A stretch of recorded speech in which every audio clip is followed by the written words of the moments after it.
as a doctor, I actually tell people to fast all the time. If you have to go for surgery, you need to fast. If you're after surgery, you need to fast. If you do fasting blood work, you need to fast. So why is it that I'm actually telling people to fast all the time, and yet for weight loss, you shouldn't fast? That doesn't make any sense. One of the things people talked about was, it's going to make you eat more later. It's going to make you more hungry. Your basal metabolic rate's going to go down. This was one of the big myths of intermittent fasting. That's going to cause the so-called starvation mode, right? And this is the idea that your basal metabolic rate will fall so low that when you do start to eat, you're going to gain weight again. So I said, well, let's think about this. You can do a study where you take somebody, say you, for example, and you could fast them for 4 days and measure how many calories they're burning, their basal metabolic rate on day 0 before the fast, and measure them 4 days into the fast and see how many calories you're burning.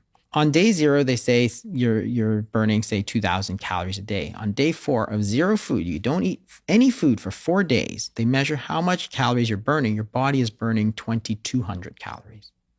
Your basal metabolic rate didn't go down. It went up.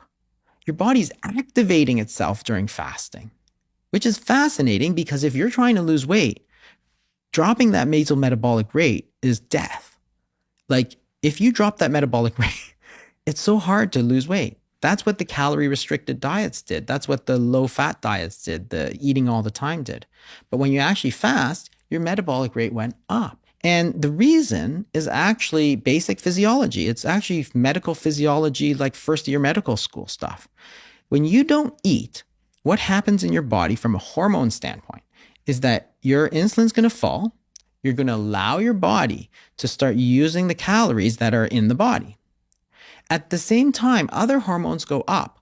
So the sympathetic tone goes up, which is your fight or flight response.